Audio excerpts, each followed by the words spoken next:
Bom dia, pessoal. Mais um 3 em Pauta no ar, nesta terça-feira, dia 16 de março. Um grande abraço a você que nos acompanha. O 3 em Pauta que vem aqui na Rádio Ômega com o patrocínio do Célula Mater, o laboratório que está presente quando você mais precisa, com sua sede lá na Bernardino de Campos 50.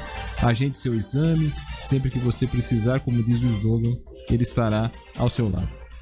E ao meu lado também, Anderson Firmino. Tudo bem, meu amigo? Hoje a Cris, só esclarecendo, Cris Carvalho, hoje por outros compromissos profissionais, não estará presente, mas Anderson Firmino está aqui. Tudo bem? Bom dia, Ted. Bom dia a todos que acompanham mais um 3 em Pauta. Prazer estar aqui com vocês. Obrigado por deixar a gente entrar na sua casa. E hoje temos notícias, temos análise, temos uma entrevista importante aqui com uma figura importante da nossa cidade aí que tem uma história para contar a respeito dessa coisa chamada Covid-19 que está completando um ano nas nossas vidas aí, né, Ted? Exatamente. E antes até do giro de notícias, você falou em histórias, né, que ele tem para contar. Ele, na verdade, ele é um homem que está sempre ligado às histórias, né? Ele está envolvido pelas histórias. É o José Luiz Tarran, livreiro, lá da Realejo Livros. Tudo bem, Tarran? Obrigado por aceitar o nosso convite, viu? Um bom dia para você. Bom dia, amigos, Ted, Anderson, ouvintes.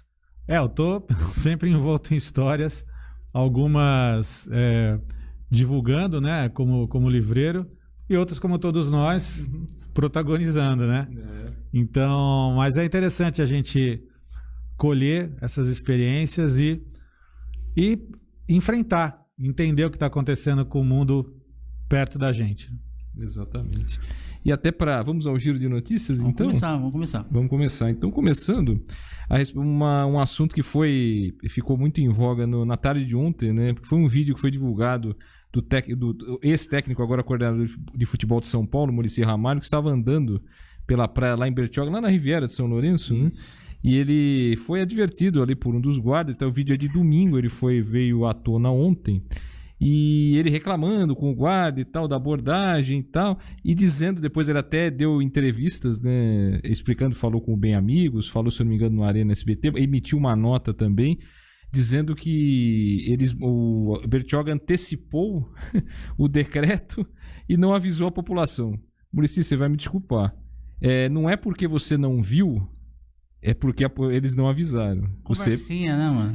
Conversinha. Eu até brinquei, eu falei, ele que é o adepto do aqui é trabalho, né? Os guardas é que tiveram trabalho com ele pra convencer. E pior que é engraçado o vídeo, quando você pensa que ele já foi, aí o rapaz fala assim, a doença tá aí. Aí ele volta, o quê? Aí começa a conversa toda de fala novo. Que respeita o protocolo e tal. Sim, que ele tá lá isolado um ano, que os filhos dele não vêm ir há um ano. Marcou. Mas enfim, o que eu achei curioso foi essa resposta dele. Poxa, não foi avisado. Quer dizer, você não sabe, quer dizer, você fica... Porque é sabido, né, que os municípios e estados, eles têm, o estado, né, os municípios, na verdade, em São Paulo, têm autonomia para poder ser mais rígidos do que o Plano São Paulo determina. Exato. Né? Não mais brandos, mas mais rígidos. Se determinava que fosse a partir de segunda, o município tinha sua liberalidade de antecipar, se assim o quisesse, como Santos fez, como outras cidades fizeram aqui da região, caso de Bertioga. E não dá pra dizer, essa altura do campeonato, que não sabia, que não leu, que não viu, né? Pois é, poxa vida. Que pandemia. Que é isso aí? Pois é. Bertioga não tem isso. É um pouco da bolha do futebol, eu acho. Um pouco da bolha do futebol que a gente comentava ontem aqui com o Dr. Bolzan, que os jogadores, dirigentes, acham que o futebol não é parte desse elemento pandêmico, né? Porque tem protocolo, porque tem teste, não sei o quê. Mas não é bem assim. Tanto que estavam querendo levar os jogos para outros estados aí. Minas já retirou a possibilidade. Já falou que aqui não. O pior problema é o deslocamento, né? Exatamente. A acolhida, né? Vem chegando delegações a rodo de vários estados, de várias cidades aí. Eu não achei errada, não. Eu acho que insistir nisso é um desrespeito com quem tá passando perrengue. Vamos jogar videogame, exatamente. Até um amigo nosso, acho que foi o Alexandre Fernandes, que lembrava, um abraço ao Ale, não lembro se foi ele, mas ele lembrou de uma coisa interessante. Quando se falou em mudar, né, o Campeonato Paulista para outros estados, aí acho que foi ele que lembrou, mas alguém falou alguma coisa da Série A2, que também está em disputa? Também vai mudar de estado? Exato. Portuguesa vai jogar em outro estado? Ninguém lembrou. Os times da série, ninguém lembrou, né? E as dívidas aumentam dos clubes, né? Essa logística, hotelaria, transporte. Quem vai pagar essa conta, né? Pois é. Sem torcida. Por exemplo, amanhã estava previsto o São Bento e Palmeiras pela terceira rodada. Com essa fase roxa, já, lá em Belo Horizonte, em Minas Gerais, já não ia ter mais. Esses custos iam ser da federação, né? Porque é um jogo, né? Eu acho que o mais difícil de tudo isso é que já se deu a entender que nós não temos solução. Não vão melhorar a situação sanitária enquanto não houver vacina. Porque a gente não tem disciplina, não tem... há um negacionismo reinante na sociedade, uma negligência, né? E não vai ter solução. Enquanto não tiver a vacinação em massa, não sairemos dessa patinada sem fim aí. Tem mais uma notícia aqui. Outra notícia que ontem também tomou o noticiário, que foi a escolha aí do Marcelo Queiroga, a confirmação. O presidente Jair Bolsonaro confirmou na noite de ontem, né, que o médico Marcelo Queiroga, presidente da Sociedade Brasileira de Cardiologia, né, aliás, tem que ter coração de ferro para aguentar esse governo, viu? Só o presidente da Associação Brasileira de Cardiologia, mesmo. De falar, viu? Para aceitar um negócio desse. A despeito das crenças e sintonia de pensamentos. Ele será o novo ministro aí da Saúde, o general Eduardo Pazuello sai do cargo e em conversa com apoiadores na chegada ali do Palácio Alvorada que o Bolsonaro confirmou essa informação do Marcelo Queiroga. A nomeação, né, saiu nessa terça-feira no Diário Oficial da União. Olha, até 9 e pouco da manhã não tinha saído ainda. Não tinha saído ainda? Então ainda dá tempo de mudar. Não é que isso não. Nessa manhã ia ter uma reunião, uma espécie de reunião de transição. Marcelo Queiroga tem um infarto fulminante. Nossa Senhora. Entre o Queiroga e o Pazuello, né? Ontem, no final da tarde, o Pazuello deu uma entrevista coletiva para mostrar um calendário vacinal de compras de vacinas. O 10.000.000º calendário. Não aguento mais ver. Exatamente, né? O calendário... Nas minhas contas, o governo comprou 1 bilhão e 400 milhões de vacinas. Vai faltar vacina em outros países. Não, prometem todo dia. Eu tô aloprado com essas notícias. E está tendo essa reunião de transição hoje, né? Lembrando que o Queiroga, ano passado, quando no março, abril, ele chegou a dar entrevista. Foi em abril, acho. Em abril, para dizer que era a favor do isolamento social, que era importante, que era uma medida importante. Vamos ver se na prática ele vai conseguir pensar. Eu acho que ele só não pode criticar o líder dele. Mas ele vai ter que ter mais autonomia, porque é um desastre, né? Sim. A gestão da crise da saúde é um desastre, né? Mundial, né? Total. Exatamente. E trazendo para o âmbito mais local aqui, na nossa região, realmente a situação está muito preocupante, né? A matéria do jornal A Tribuna de hoje, do Maurício Martins, afirma que as UTIs Covid na Baixada ultrapassaram 73% de ocupação.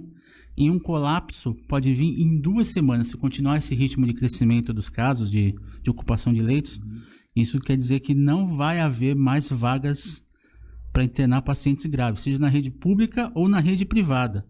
Né? Nos últimos 5 dias, a ocupação de UTIs na região saltou 11 pontos. 62% na última quarta-feira para 73% nessa segunda-feira, segundo os dados do governo do estado. Já os dados estaduais, a taxa na segunda-feira era de 89% em UTI e 76% em leitos e enfermaria, né? Realmente é muito complicado. Aqui em Santos, em particular, a taxa de ocupação de UTI ontem estava em 72%. A prefeitura já tinha anunciado que ia abrir mais 60 vagas, né? Deve acontecer nos próximos dias. Mas aí tem toda a série de questões, precisa ter gente, né, para trabalhar nessas vagas. Essas pessoas também às vezes estão internadas. O próprio Guilherme Álvaro anunciou mais vagas ontem, né?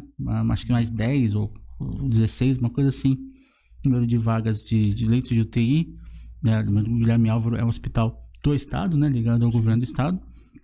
Mas esse panorama aí reflete que a situação realmente está muito complicada, está muito perigosa, né, o Tarran? E não sei, eu acho que a população, a gente tinha uma esperança lá quando começou a pandemia de que as pessoas iam melhorar em função da pandemia, em função das situações que se criaram, do acolhimento, do pensar no outro. 1 ano depois, não foi meio isso que aconteceu, né? Não foi. Para mim é um sentimento realmente de derrota, né? Eu acho que a gente se mostrou, eu digo a gente como sociedade, né? Nós fazemos parte de um todo, não dá para a gente se deslocar ou se descolar, né? Sim. Dessa realidade. Então é o que a gente vê, negacionismo, o vírus, entre aspas, entre muitas aspas, para alguns é abstrato, coisa que você não vê, né? Então, esse tipo de atitude irresponsável, somada a uma não gestão, a uma condução... Um déficit de gestão. Um abandono, né, do governo federal, né? E que entra em choques com os governos estaduais, ou seja, há uma colisão diária, né, de entendimentos, de interesses, de prioridades, e no meio disso tudo, um povo, uma enorme periferia, comunidades, favelas que não têm solução para o Covid. Então, o Brasil tem uma complexidade enorme para solucionar. A gente não pode... Como cobrar isolamento social numa casa de 10 metros quadrados, 15 metros quadrados, com 5 pessoas morando. É impossível, né? Então, se isso torna mais sério ainda, quem pode, né, fazer a lição de casa, mas quem pode também não faz. Então, meus amigos, é uma roleta russa macabra e com essa conduta criminosa do governo federal em não adquirir vacinas, em negar, dizer que quem tem que correr atrás da venda é o laboratório e não o país. Esse é o fim da picada. Recusar lotes em agosto do ano passado de 70 milhões de doses da Pfizer. Tô somando todas as atitudes criminosas desse presidente também, negando, minimizando, ironizando quem está adoentado. O que a gente pode mais esperar? Mesmo um cara líder do país, o maior cargo desse país, eleito pelo povo, ele vai influenciar esse povo. Então a gente tem um pouco mais de anticorpos, vamos dizer assim, para nos protegermos dos discursos criminosos. Mas e o cara mais desfavorecido? O cara que não tem informação? Que é a maior parte do Brasil. Então há uma influência negativa. O brasileiro vai rumando para o caos, para o desamparo total, e a gente só pode torcer para que essas compras fictícias, porque ontem eu vi a declaração daquele Palermo lá, daquele Pazuello, falando que estão contratadas as vacinas. O que é contratada? Não é comprada, é contratada. Contratada, você pode assinar uma coisa, mas não está definitivo ainda. Exatamente. Não é? Exatamente. Então ele é esperto, ele usa um termo que não pode ser pego pela palavra logo mais. Eu não confio no governo. Não, e outra coisa, né? Uma outra coisa que o Pazuello disse durante a coletiva ontem, perguntaram da questão dos consórcios, né? Dos estados e municípios para compra de vacinas. Ele falou, sim, podem comprar. À medida que comprarem, tem que mandar para a gente e a gente distribui. Então, ele quer bater continência com o chapéu dos outros, exatamente, né? Para não falar outra coisa. E aí você vê um dono de uma... Eu acho que é da Pizza Hut, né? O empresário deu uma entrevista na UOL recentemente, questionando ele quer comprar 100 mil doses, porque ele tem 50 mil colaboradores, mas ele se recusa a doar para o SUS, porque ele diz que ele já faz muito pelo Brasil. Gerando empregos e tal. Sabe? Vamos sobretaxar bilionário, vamos melhorar a questão tributária, que é uma ilusão. Obviamente, esse governo protege, né? A tal da correção da tabela de renda, prometida, não foi feita mais uma vez. O Gabigol se acocora embaixo de uma mesa atrás de mulher quando é flagrado num cassino que ele disse que foi jantar. Sobretaxa esses caras. Sim. Né? Porra, o Gabigol vai se meter num cassino com 300 ignários aí na madrugada? Tá errado duas vezes, né? Aglomeração e cassino que não é legalizado. Pô, 2 crimes em um, né, meu? Porra, não é possível passar a mão na cabeça. Os patrocinadores tinham que abandonar esse cara em 2 segundos, né, meu? É verdade. É uma pena, cara. É um cenário desalentador. Ainda a situação da Baixada Santista com relação a leitos, né? Em Guarujá, por exemplo, os leitos, eles cresceram as internações, melhor dizendo, por Covid-19 cresceram 5 vezes em pouco mais de 40 dias em Guarujá. Para se ter uma ideia, em 30 de janeiro, o município tinha 14% dos leitos Covid ocupados. E nessa segunda-feira, né, ontem, dia 15, era 80%. Que maluco isso. Oi? Que maluco. Será que são as novas cepas mesmo? A gente não dá pra mapear isso direito ainda. Ainda acho que não dá, mas realmente deve ter alguma influência, viu? Porque não é possível. A transmissibilidade, né? Uma coisa... Essa nova cepa, cara. Pelo menos dizem que é mais forte, vem mais do que a primeira, né? Pelo menos é o que se... Não só em termos de contágio, mas em termos de reações também. E no mesmo período, o maior crescimento ainda no Guarujá, né, de ocupação ocorreu nos leitos de enfermaria. Em janeiro havia apenas 10 pacientes internados, representando 13% de ocupação. Nessa segunda-feira, né, ontem, há 55 munícipes assistidos, configurando uma taxa de 96%, apenas relativo aos leitos de enfermaria. Em UTI, o número de internados mais que triplicou quando comparados às duas datas, né, 30 de janeiro e segunda-feira ontem. Eram apenas 8 pacientes em leitos de terapia intensiva, representando a ocupação de 18%. Enquanto na segunda, né, ontem, já são 30 pessoas com a taxa de 67%. E para fechar, daqui a pouco a gente vai conversar bastante sobre literatura, mercado de livros com o Tarran. Fechar com uma notícia também um pouco mais suave, porque ontem a Academia de Artes e Ciências Cinematográficas de Hollywood divulgou o nome dos indicados ao Oscar, o Oscar 2021, que vai ser dia 25 de abril. Isso. Né? E ontem teve a divulgação dos indicados, né? Quem está com recorde de indicações é o Mank, que é um filme interessante, né? Sobre o cara que queria o crédito junto ao Orson Welles por conta do Cidadão Kane. É bem legal, tá na Netflix. Foram 10 indicações. E 6 filmes receberam 6 indicações também. É o Minari, o Nomadland, Meu Pai, Judas e o Messias Negro, 7 de Chicago, também é muito bom, tá na Netflix, e O Som do Silêncio, que tá no Amazon Prime. E uma outra curiosidade, que o Chadwick Boseman recebeu a 6ª indicação póstuma da história do Oscar, né? Apenas um ator ganhou, foi o Peter Finch, em 77, por Rede de Intrigas. Ele tá concorrendo pela atuação no A Voz Suprema do Blues, que também tá na Netflix, e tem a Viola Davis, que também tá excelente nesse filme. Então fica as dicas aí, bons filmes o pessoal assistir. Não dá pra ir ao cinema, deu sim, mas pelo menos Ótimo. Você assistiu alguns desses filmes já? Não, eu tô tentando memorizar aí onde é que tá cada um. Depois eu ajudo, pode crer. O último que eu assisti foi aquela série do Arsène Lupin. Sim, muito Ladrão bom. de Casaco, que é Muito divertido, bom. né? Muito legal.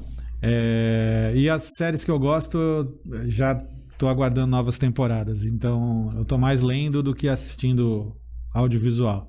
Mas eu curto bastante. Gosto. Tá certo. Agora, até a gente, como o Anderson falou, a gente começando a falar sobre o mercado de livros, sobre essa coisa toda. Você até li um texto seu recentemente, você não gosta da palavra reinvenção, né? Você prefere a expressão adaptação diária. E a pandemia, eu não sei se isso aconteceu, mas até por isso te pergunto.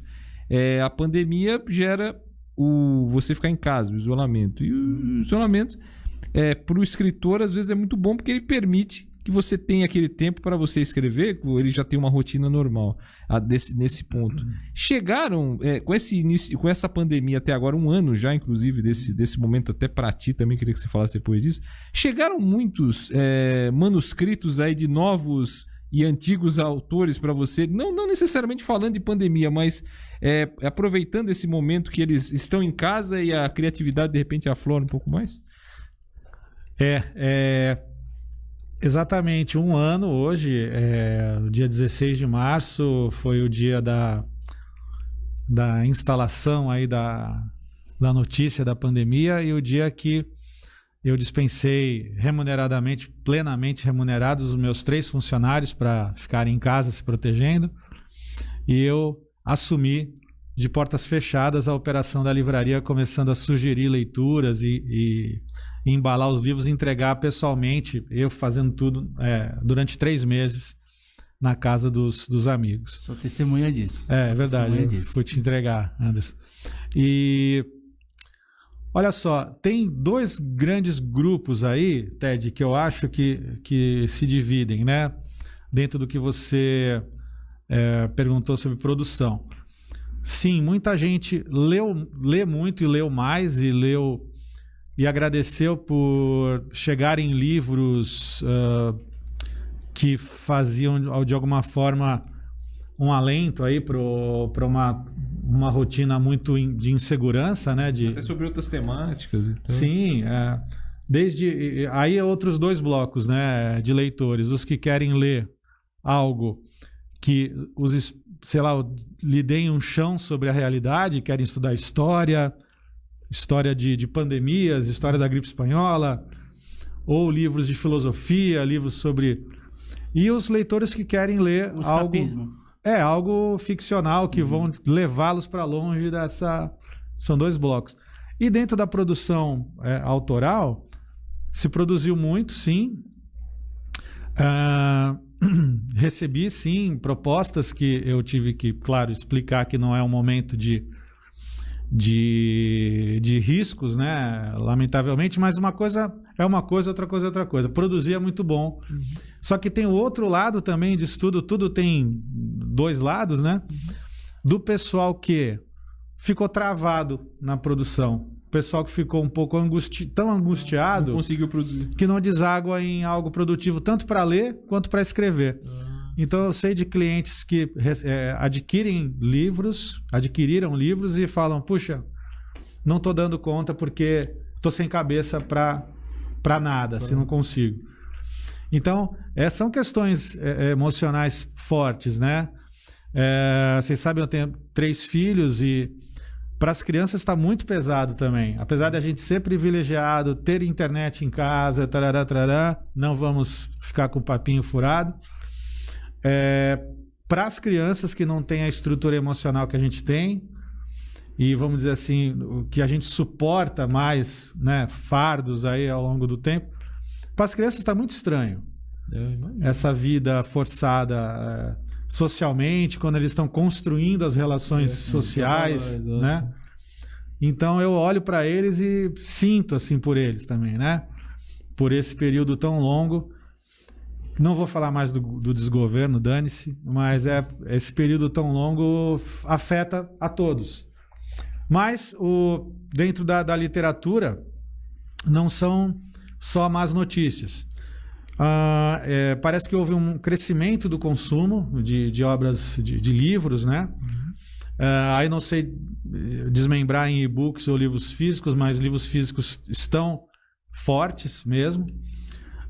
O mercado está um pouco retraído por conta de tudo que a gente vive, mas o mercado está aí. Algumas livrarias pelo Brasil estão fazendo esse trabalho de adaptação. Eu tenho um pouco de mau humor com reinvenção, porque assim, talvez por eu buscar uma reinvenção que eu nunca enxerguei, nunca apliquei, eu afugento, eu falo, não fala reinvenção. Talvez por uma ambição minha de fazer uma reinvenção algum dia. Eu não acho que isso seja uma reinvenção, isso é uma adaptação dura, né? Talvez reinvenção para ti seja um termo mais para algo maior ainda. Talvez. Reinvenção da ideia de uma coisa definitiva, tipo uma ruptura muito grande. Algo muito criativo, que não é... Na verdade, eu tô cutucada por um tridente nos meus fundilhos, correndo atrás da minha viabilização todos os dias, né? Os meus custos fixos estão aí, a ausência de eventos, de sessões de autógrafos, de shows musicais, de cursos, de clubes de leitura presenciais, tudo isso, né, torna aí a nossa viabilização muito mais desafiadora, né? Mas tudo bem, 1 ano já se passou e a gente tá aqui ainda. Vamos lá e vamos continuar. E você teve Covid, né? Você teve recentemente. Aí conta um pouquinho dessa tua experiência aí com essa doença. Aparentemente, quem levou para casa foi a minha mulher, que é médica. Ela tinha tomado a primeira dose de Coronavac. E pelo que a gente entendeu, né, especulando, a gente não tem certeza, mas ela foi vacinada e contraiu o Covid. Não foi efeito colateral. A gente pensou que era efeito colateral, mas... Mas é a manifestação, de repente, do vírus, né? Aí ela foi fazer o teste, o PCR. pelo fato dela ter se vacinado, deu reagente baixo, deu 22%, que o PCR consegue identificar a intensidade do vírus, né, no corpo. E aí eu comecei a sentir uns sintomas, eu e a minha filha mais velha, começamos a sentir uns sintomas. No sábado, há um mês mais ou menos, na terça eu fui fazer o exame e deu positivo. Na minha filha foi leve, em mim foi um pouquinho mais chato, porque é um mal-estar enorme durante 15 dias. E aí parece que uma mágica. Dá 15 dias, o bicho desiste de você. Ficam cicatrizes, né? Eu não fui internado. Eu medi o oxigênio com o oxímetro diariamente. Não baixou nunca. O mínimo foi 96%, que à noite, que eu acho que é até meio que normal. Entre 99 e 96. Mas o mal-estar foi grande, o cansaço foi grande. Muita tosse. E muito medo, né? Quando a gente vê a televisão, ouve rádio, vê tudo o que acontece, você fala, é uma loteria. A gente não tem muitas defesas sobre essa doença. Então, o teu organismo vai tentando se adaptar e você sente eu senti talvez uma hipocondria se manifestando, mas eu sentia que cada dia era um setor aqui que estava sendo atacado. Tive um pouco de desarranjo intestinal, tive dor de cabeça, tive sudoreses malucas com febre baixa, quase não tive febre, mas foi muito pesado emocionalmente. Vieram te oferecer azitromicinas, essas coisas todas? Não, sou casado com uma médica séria. Não. O que tem de médico imbecil mandando remédio para verme, pelo amor de Deus, cara. Quem estiver ouvindo aí, não faz isso. Cloroquina é para malária, remédio para verme é para verme, né? E para Covid muita água, descanso, antigripais para minimizar o mal-estar, né? E torcer pelo seu sistema imunológico. Não tem outra coisa. E álcool em gel, isolamento, máscara e acabou. E paciência enquanto não chega a vacina. Não tem milagre. Ted, teve participações aí? Tem pessoal acompanhando? Só algumas mensagens aqui do Fernando Passos, bom dia. Da Beatriz Marques aqui, bom dia pessoal. Maria Aparecida Coelho Dias, bom dia a todos da Rádio Ômega. Obrigado aos que nos acompanham, né? E até o Tarran falou essa coisa. Eu acho engraçado quando se fala em tratamento, como é que é? Tratamento precoce. Eu falei, o tratamento precoce fica em casa, isolado, porque remédio não tem pra evitar. Eu até brinco, até brinquei com uma pessoa assim, escuta, você toma remédio pra dor de cabeça antes de ter a dor de cabeça? Não, né? Exatamente. Né? Se fosse assim, ninguém tinha dor de cabeça. Ô, Ted, antes da gente continuar com o programa, antes de continuar com o Tarran, a gente vai ter um recado da Cris, né? Da Cris Carvalho, ela não tá aqui com a gente, mas ela tem um recadinho aí da Célula Mater aí desse mês da mulher, uma série de iniciativas aí importantes. Um abraço pro Dr. Carlos, vai estar aqui com a gente na sexta-feira.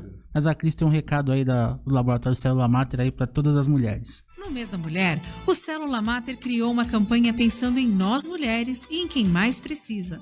Leve 2 quilos de leite em pó e garanta o seu exame preventivo de citologia oncológica, o Papa Nicolau. Todas as doações arrecadadas serão entregues para entidades assistenciais. Participe dessa corrente com a gente. Os exames serão feitos todos os sábados e domingos durante o mês de março, das 8 da manhã às 6 da tarde, mas somente na unidade Miramar. Já as doações e troca dos vouchers poderão ser feitas todos os dias na unidade Miramar. Faça o seu agendamento através do telefone 3225-2586 ou 4042-3662. Laboratório Célula Mater, presente quando você mais precisa. Valeu, Cris. Obrigado aí pelo recado. O recado da Célula Mater, importante. A saúde da mulher, a saúde da prevenção, não apenas em outubro, né? Quando é o outubro rosa, mas faça outros exames, se cuidem. Enfim, é muito importante. O Célula Mater tá aí para recebê-las, né, Ted? Sim, por sinal a Cris deixou um recadinho aqui. Bom dia, parceiros. Bom dia, Cris. Bom trabalho aí. Hoje, lembrando, a Cris não está presente em razão de outros compromissos profissionais também. Tá até juntando essa coisa da literatura e da Covid, né, que você teve recentemente. Você, um ano atrás, teve aquele processo de entrega dos livros, o Anderson lembrou muito bem, em vários locais. Domicílio. Continua. o Livreiro em Domicílio. Não eu mais pessoalmente. Mas... Exatamente. Eu queria te perguntar uma coisa. Claro que o período do Livreiro a Domicílio, né, da Advoa, foi muito maior. Felizmente, você já vai entender por quê. Naquele período você ganhou mais clientes, novos clientes, naquele período, do que até, às vezes, de repente, teve mais contato com os antigos, ou agora quando você teve a Covid. Aí você, claro, você divulga, não tô bem, sim, agora tô me recuperando, agora tô bem. Então você também conheceu novas pessoas nesse momento, porque eu tenho a impressão que todo mundo que acho que tenha dois, claro, você é um cara conhecido na cidade, você é um cara que tem várias relações. As pessoas acabam, às vezes, até que não te conhecem, de repente, sei, da livraria e tal, tá com Covid. Você acaba tendo contato com outras pessoas que você nunca teve, assim como no Livreiro a Domicílio também? Sim, falando sobre o Livreiro em domicílio, eu fui corrigido, sabe? Quando eu escrevi Livreiro a Domicílio, eu botei A com crase, aí eu tenho minha patrulha gramatical, né? Eu falei assim, olha, eu acho que o mais correto é em domicílio. Eu já apaguei, mudei, não tem nem problema. É em domicílio mesmo, eu falei até errado. Como é que fala, Milor? A coerência é um fardo difícil de se carregar. Mas aí eu tive, sim, umas ótimas surpresas. Eu acho que o pessoal se mobilizou, talvez, também para defender um lugar que eles gostam de frequentar. Senti um público muito jovem e feminino, engraçado. Mais mulheres do que homens? Mais mulheres do que homens e mais mulheres jovens com um gosto literário muito interessante, muito antenadas. E falando sobre a Covid, eu decidi abrir para as redes do ponto de vista profissional também, porque eu teria que me ausentar 15 dias. E para inibir algum tipo de boataria e sei lá o quê, né, tá todo mundo... Eu falei, eu acho que é melhor eu meter o diário da Covid aqui, falando como é que eu tô e tal. Teve duas situações. Eu não sei se o algoritmo gosta de má notícia também, né, porque dá uma assanhada na rede, eu acho que foram posts muito vistos e muito comentados. Acho que é por causa do assunto, né? Talvez. Tinham 500 comentários, sei lá. E aí eu senti também carinho das pessoas, preocupação. Só que também tem aqueles caras bem intencionados e que me botaram mais medo. Eu falei, puta, o cara escreveu lá do tipo, cuidado do 6º ao 9º dia. O outro, não, é do 7º ao 11º. Então eu fui somando. Quando bateu o 6º dia, eu já falei, ferrou. Vai acontecer alguma desgraceira aqui. E a minha mulher... meia-noite já comecei a bater a preocupação, né? Era desesperador eu ir dormir. Eu falei, essa é agora.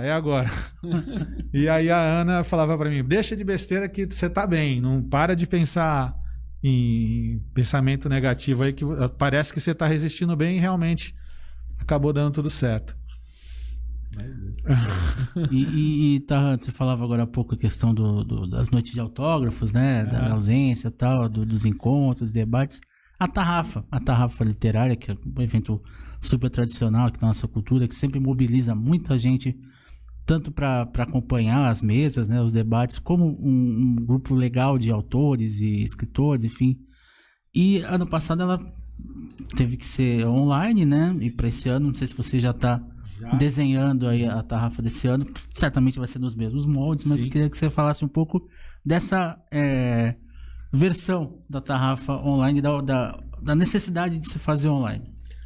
Claro, não teve como, né? A gente adiou até um pouco com um otimismo ainda baseado só na fé, que talvez pudesse ocorrer em novembro e tal. E aí, como não teve nenhuma condição, a gente falou, bom, vamos intensificar algo que a gente estava ensaiando, que era... ter simultaneamente o presencial e o online, que acho que é o que se pede, né, para que eventos tenham alcance também até internacional, porque tem uma programação internacional com estrangeiros, brasileiros. Então a gente fez a lição de casa e antecipamos essa produção do digital. Tivemos muitas surpresas legais, teve uma audiência, uma presença digital de visibilidade muito grande. Em comparação, assim, imaginando plateias, nós tivemos o triplo de pessoas, entre aspas, né? Talvez a gente tenha chegado perto de 20 mil acessos que ficaram presentes no YouTube, assistindo às mesas. Sendo que no presencial a possibilidade é a plateia, o tamanho da plateia do teatro, que somando todas as mesas, os debates, né? Tem a capacidade de 5 mil pessoas. Então, assim, os efeitos positivos. A gente pôde fazer um evento muito espalhado territorialmente. Então, entraram autores brasileiros que estão em Londres. Siddhartha Ribeiro entrando do Rio Grande do Norte. O Edson Amâncio estava em São Paulo. O neurologista santista estava na sua casa em São Paulo. O autor entrou de Portugal, o outro entrou de Brasília, outro entrou... Tudo com uma produção muito cuidadosa. Então essas são as partes legais. A parte chata é que não há a emoção que tem no presencial, né? Não dá para você falar, ai, que legal, nossa. Beleza, muito bom. Um registro importante que está todo disponível no YouTube. Quem quiser assistir hoje, a Tarrafa está integralmente lá no Tarrafa Literária 2020. Foi novembro. E ficam lições positivas e sei lá, a realidade dura de não poder ter os autógrafos, encontrar com os autores, ter a emoção do encontro, né? Mas é a realidade. Então a gente vai tentar tirar proveito e fazer mais ambicioso ainda em 2021 com os limites do digital, né? Até em cima disso, Otarran, até pensando por um lado positivo, né? Por um tempo aí que a pandemia de repente estiver mais controlada, de repente acaba sendo uma tendência, um evento híbrido, um pouco internet, um pouco presencial. De repente a Tarrafa vai acabar de repente se adaptando, como alguns outros eventos de repente podem se adaptar, não só literários, de outros setores também. No pós-pandemia mesmo. O pós-pandemia, exato. Não, o pós-pandemia vai ser tudo junto, né? Eu acho que a gente vai ter a pretensão aí de fazer um programa de auditório, sabe? Plateia presente e online, tudo sendo transmitido com todas as ferramentas possíveis juntas, né? Tirar proveito da tecnologia, né? Mas nunca sai o mais, talvez, a identidade fica da Tarrafa. Que qual é a identidade? Os temas, a curadoria, os autores que são convidados, que é uma curadoria construída com muita calma e muito profissionalismo, né? Então, 13ª edição esse ano. Dá para dizer que o evento é o mais longevo dentro do formato festival literário no estado de São Paulo. Então, a gente tem fatos aí muito legais para a gente carregar em torno da história da Tarrafa. Tarran, queria te perguntar uma curiosidade, assim, desse ano de pandemia aí, seja como livreiro em domicílio, seja na loja enquanto ela esteve aberta e precisou ser fechada agora por conta da fase vermelha, etc. Nós estamos lá dentro, viu, Anderson? Estamos trabalhando lá os 2 funcionários e eu. Aí tá certo. Queria te perguntar uma curiosidade, assim, um top 3 de livros, ficção e não ficção, aí que o pessoal tem procurado bastante. Disparado na ficção é o Itamar Vieira Júnior, Torto Arado, da editora Todavia. Eu acho que vou me lembrar aqui, por que não, do livro Arrancados da Terra, do Lira Neto, na não ficção, né? A história dos judeus que construíram Nova York, que tem ligações com o Brasil. O George Orwell não para. 1984? Tanto o 84 como Revolução dos Bichos. Ele é um dos... Caiu o domínio público, caiu em domínio público esse ano, né? Há 70 anos da morte. Então tem uma avalanche de George Orwell no mercado. Quebrou a patente. Então todo mundo lança com novas traduções. Os livros do Harari não param também. O Nota sobre a Pandemia, que é um livro breve. E o 21 Lições, o Sapiens. Quarto de Despejo, da Carolina de Jesus, que é um clássico aí da matriz africana, dos depoimentos. De Jamila Ribeiro. São autores que não param. É bem. Aliás, isso indica também uma globalização das melhores, né? Pelos títulos que você falou e os autores também, isso indica uma distribuição muito grande, né? Porque às vezes você tinha coisa muito concentrada de autores norte-americanos, autores às vezes próximos da gente, brasileiros ou próximos da gente, mas há uma globalização muito grande nesse aspecto também. E eu acho que a gente também, como livraria, a gente também tem uma identidade. Sim. Que a gente acaba propondo talvez uma identidade para o leitor, umas sugestões, né? A gente tem alguma autonomia de fazer sugestão. Até pelo WhatsApp, pelas redes, né? Então, mas há uma uniformidade. Esses temas relacionados à consciência racial, ao brasileiro se entender mais também. Ao mesmo tempo que tem um autoritarismo, né? Uma ultradireita atualmente no poder, há uma contracorrente em cima disso, que há exatamente o efeito contrário ao autoritarismo, que é a busca democrática, o entendimento sobre a sua própria história, né? Então vamos iluminar coisas boas também, não é? E tem aqueles livros que são mais pop, digamos assim, né? De celebridades, livro de uma biografia de um artista mais conhecido, um artista atual. Isso também, de alguma forma, não ajuda a segurar a onda, digamos assim, entre aspas, assim. São autores que têm uma vendagem relativamente grande, conteúdo, uns podem gostar, outros não, mas que ajudam também a alavancar e segurar a onda no momento tão complicado. Segurar a onda, você diz, de custo? Claro, é sempre positivo, né? Um best-seller ajuda a pagar o aluguel. Mas é incrível, Torto Arado é o grande livro do momento, o livro que eu vendo muito. E os livros da nossa editora também vendem. Exemplo disso são os livros do Júlio Bernardo, o Boteco do JB no Instagram, para quem estiver ouvindo e quiser conhecer o perfil do autor no Instagram. É bem, bem legal, porque ele faz muitas críticas sobre lugares, bares, fala sobre receitas de drinks, comidas, e fala de uma forma muito irreverente, né? Então, o livro de drinks dele, A Mão que Balança o Copo, é o nosso best-seller atual. Vende, sei lá, 100 exemplares por mês, assim. Tem um livro sobre a Vila Belmiro também, que é muito bom, viu? Esse livro é o seguinte, muito bom, cara, assim, recomendo para quem não leu. Esse livro tem algo de mítico dentro do seu conteúdo, que é um estádio mítico, e os não menos míticos lendas são os autores. Exatamente. O que é isso? Então, Ted Sartori e Almir Risato estão Figuraças aí. O escritor Já aqui tem cheia, tá? 4 anos de lançado, senão em janeiro fez 4 anos sim. de lançado. Prazer ter lançado esse livro. Muito bom, muito legal. Prazer foi nosso também, não tenha dúvida.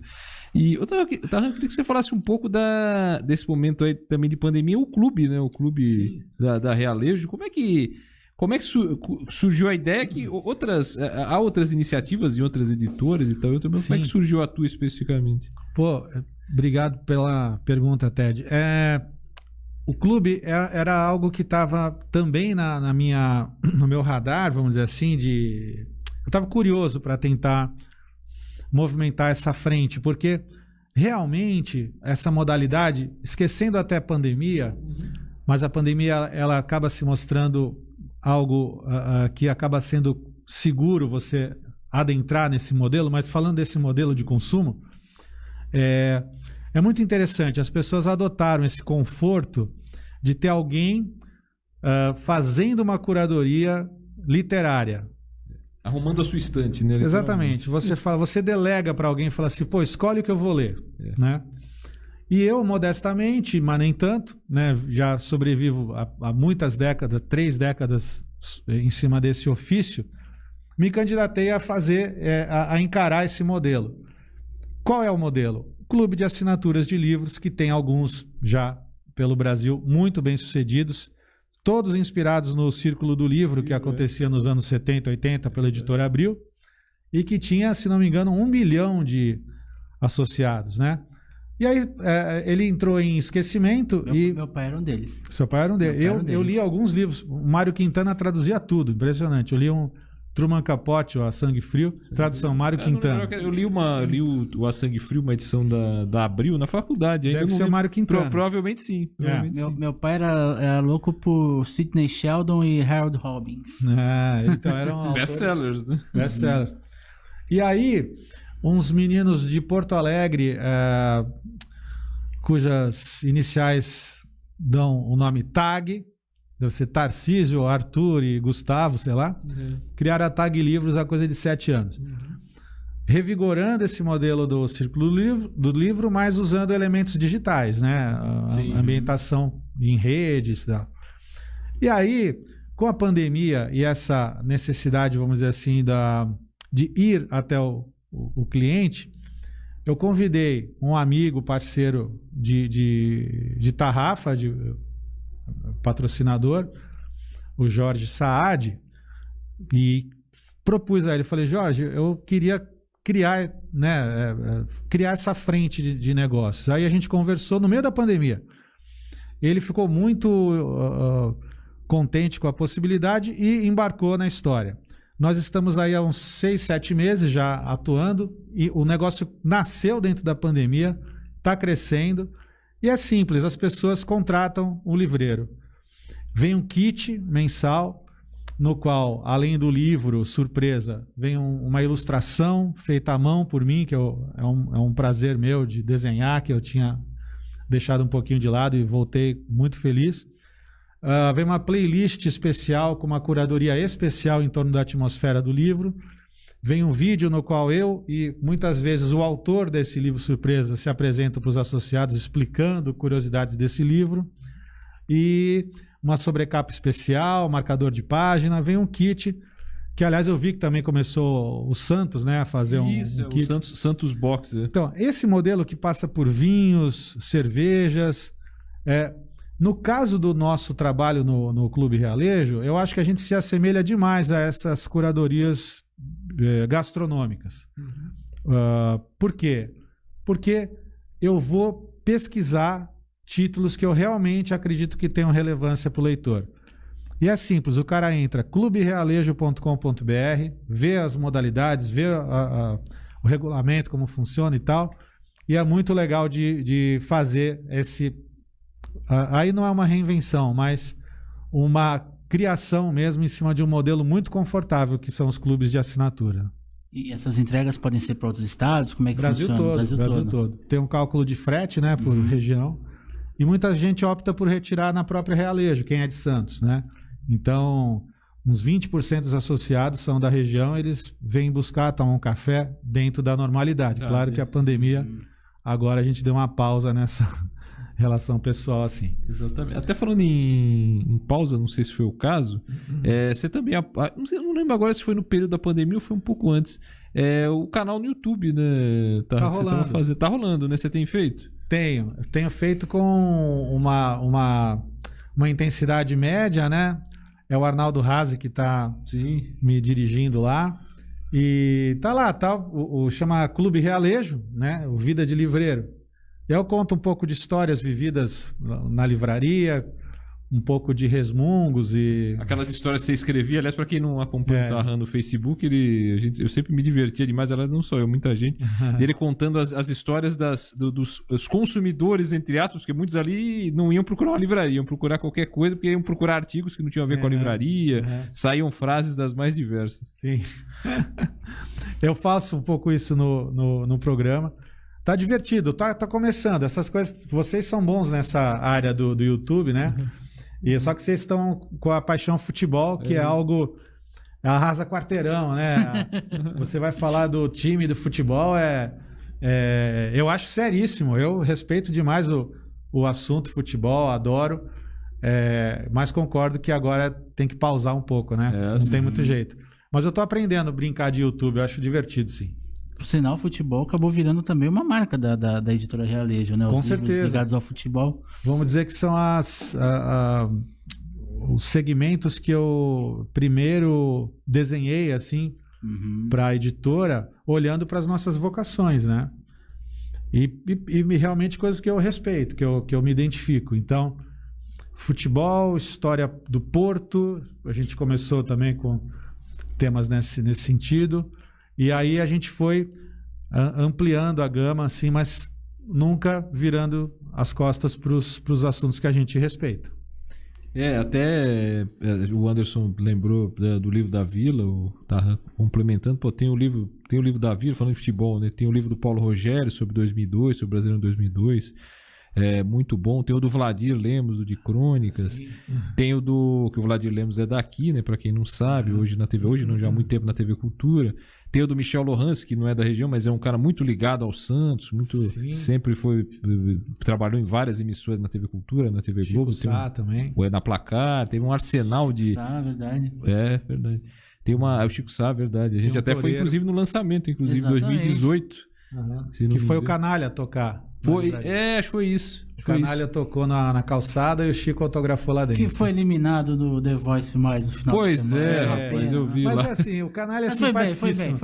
Foi bem, mas eu acho que ele sabe que o lance dele é crooner, né? Não é um lance tão virtuoso, né? Esses programas, eles favorecem existe mais uma performance, né? Uma coisa mais... e ele é mais tranquilão, né? Mas é demais. Achei ele super corajoso de encarar uma dessas. Ele fez homenagem pro Rodrigo Rodrigues no domingo. É verdade, na apresentação dele, assim, foi homenagem pro Rodrigo Rodrigues, que nos deixou também ano passado. Fez um belo papel no programa, o canal. Por conta dessa pandemia, dessa Covid-19. Exatamente. Esse cara é uma perda enorme aí. Nossa.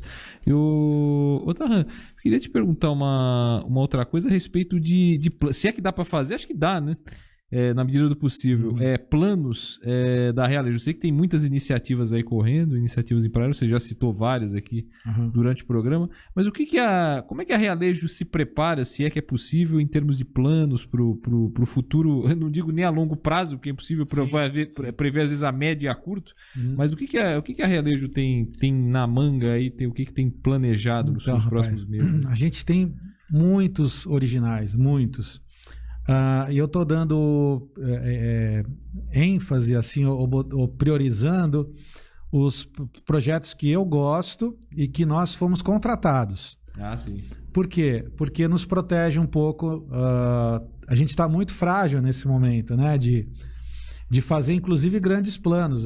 Eu estou extremamente preocupado com o que está perto. Sim. Por conta de todo esse pandemônio aí. Então, estou preocupado com os estoques da livraria para atender encomendas dos amigos.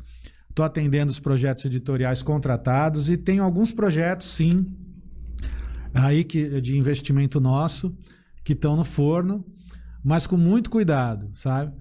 Eu posso até já dizer um deles, o novo livro de crônicas do Cássio Zanata, tem um título divertido, chama O Máximo que Eu Consegui. E tem um sentido duplo, porque ele fala que é o máximo em qualidade e quantidade. É o livro mais longo de crônicas que ele solta. Ele tem uma herança meio Paulo Mendes Campos, Rubem Braga. Ele é uma figura raríssima aí no mercado. E eu tô com vários outros projetos, como o livro da Carla Greco, da história do Frescobol, a história dela. Carla Greco escreveu aqui na Rádio Ômega uma vez, falando justamente da modalidade dela no Só Esportes. E a gente está trabalhando nesse livro. Tem um livro de história da gastronomia chamado Trilha do Caçador. A revisão foi até feita pela Fernanda Lopes da Tribuna. Eu tenho um livro do meu querido amigo jornalista Moacir Assunção, que era do Estadão, que é uma nova e ampliada edição do livro da história dos inimigos do Lampião, chama Os Homens que Mataram Facínora, que já foi a primeira edição da editora Record. Ele retirou da Record e trouxe para a Realejo, né? E é uma conquista para nós, que é um grande projeto editorial, muito importante. Mas a gente está negociando com a realidade, né, amigos? Eu estou muito preocupado com o que está muito próximo e estou aqui pronto para entregar livros um a um através dos nossos entregadores da Ecobike para atender aí a necessidade da livraria de se manter. Então, a gente tem aquele sonho lá na frente, mas a realidade está muito mais pingando na nossa frente. A vida muito mais, assim, o que está perto, o objetivo. A gente precisa se defender e nos mantermos saudáveis no negócio. Tarran, o programa está caminhando para o final, já estamos na reta final. Eu queria perguntar para você, o que você acha que a pandemia vai trazer em termos de escrita mesmo? Assim, o que vai se escrever sobre a pandemia, sobre as experiências pessoais, sobre o aprendizado de cada um, a questão do isolamento social, enfim, o que você acha que o efeito, né, da pandemia vai trazer em termos de conteúdo editorial? Eu acho que já está se manifestando, viu, Anderson? Tem a editora Todavia, está lançando livros breves, assim. O Guga Chakra lançou, a Maria Homem, aquela psicanalista, o Lupa da Alma. Já são reflexões sobre o isolamento, né? Você vê, tem aqueles... A gente lembra de clássicos como Memórias do Cárcere, do Graciliano Ramos. A gente não deixa a gente estar num tipo, né? Sim, verdade. Ou Os Cadernos do Cárcere, do Gramsci. Então, assim, esse isolamento, para quem tem a produtividade, né, e não está travado emocionalmente, vai gerar, sim, muita reflexão em obras, né? E até um amigo brincou também, outro reflexo foi a fabricação de pão. Falou assim, é uma pandemia. Né? Até como o Anderson lembrou, a gente está caminhando aí pro final do programa. Eu queria que você comentasse também, em cima até da pergunta que o Anderson fez, a respeito da... Porque eu queria fazer uma comparação. Às vezes você vê determinadas histórias, eu não estou falando vamos falar de literatura tradicional, por exemplo, você vê ganchos, às vezes, que você tem em histórias. Eu vejo muito isso nas novelas, por exemplo. Você tem ganchos que antigamente você era possível fazer e hoje em dia você não tem, porque a tecnologia encurtou muitas coisas e acabou com certos ganchos. Em termos literários, em termos da ficção, por exemplo, você vê que você acredita que a pandemia vai mudar, de repente, o jeito de se contar determinadas histórias? De repente vai se criar vai se dificultar alguma coisa? Não sei. Eu acho que não vai ser... Eu acho que ela não vai pegar tão profundo assim. Porque se você pensar, as pessoas estão lendo bastante. Estão assistindo seus streamings aí. E elas estão sofrendo também muito, né? Então, a partir do sofrimento, lamentavelmente, sofrimento que a gente deve lamentar e não glamorizar, mas o sofrimento é uma matriz da criação artística também. Mas eu não sei se ela vai mudar, vai ter uma mutação, assim como os vírus fazem as suas mutações, né? Isso é uma pergunta, talvez, que eu não tenha essa resposta agora, mas o que eu posso dizer é que está sendo um terreno fértil de criação, sim. Agora, a qualidade dessa criação, a análise sobre ela, talvez com um pouquinho mais de tempo, né? Mas eu acho que, apesar de tudo, há um terreno, sim, fértil de criação. Eu até brinquei com isso, porque eu brinco até essas coisas assim. Antes você não tinha o celular. Aí por isso que eu falei das novelas, às vezes você esperava um telefonema, o telefonema era fixo, você tinha carta, então você tinha uma série de ganchos, você poderia esticar alguma coisa porque não existia determinadas tecnologias, né? Por isso que eu até fiz essa comparação em relação à pandemia e ao vírus. Tem mais uma mensagem aqui da Vandressa Pacheco, aqui do Momento Consciente. Ótimo programa, obrigado, Vandressa, pela presença, por acompanhar a gente. E o eletrônico tá indicando ali 11h29, viu? Pois tá terminando aqui o 3 em Pauta, mas queria de pronto agradecer ao Tarran pela disponibilidade, por poder vir aqui bater um papo com a gente, que eu acho que é sempre gostoso falar sobre livros, sobre literatura, né? Um assunto sempre presente, sempre forte, e agora não é diferente. Tarran, obrigado pela... Muito obrigado pelo convite. Contem sempre comigo aí, estou sempre à disposição. Muito obrigado, Ted, Anderson e ouvintes. Muito obrigado, tá? Mais uma vez ratificando os agradecimentos do Anderson. Muito obrigado pela presença e aguardamos a sua presença não só pessoalmente, mas também a gente tem alguns convidados às vezes por telefone também. com certeza será muito bem-vindo. Que falar de livros, como disse o Anderson, como disse o Tarran, sempre a muito Realize é uma importante. delícia, né? É uma livraria gostosa, grande um ambiente Realize. gostoso, tomar aquele cafezinho, Exatamente. aquele som do final de tarde ali de sexta-feira. aquilo Shakespeare ali- and Company dos Trópicos. Ah, maravilha. Exatamente, Maravilha. exatamente. Com saudade, tô com saudade disso tudo. É. Todos nós. Então é isso, gente. Vamos encerrando por aqui o 3 em Pauta, agradecendo a todo mundo que acompanhou. A live vai ficar salva no nosso Facebook também, quem quiser acompanhar depois, não pode assistir ou perdeu a parte do programa, acompanha lá. Posteriormente a gente reposta, não hoje, né, mas a gente reposta no nosso canal do YouTube também, o 3 em Pauta, também todos os programas. E amanhã a gente está de volta. Eu e o Tade Sartori amanhã com mais um 3 em Pauta aqui na Ômega Web Rádio. Exatamente, e o 3 em Pauta chega ao fim com mais um patrocínio da Célula Mater aí presente quando você mais precisa, lá na Bernardino de Campos, número 50, e os seus outros locais, né, suas outras filiais. Um abraço ao Dr. Carlos, que estará na sexta-feira aqui no 3 em Pauta na Rádio Ômega. E terçou, e amanhã, quarta-feira, tem mais um 3 em Pauta. Valeu, gente. Um Grande abraço abraço, a todos. pessoal. Tchau, tchau. Tchau.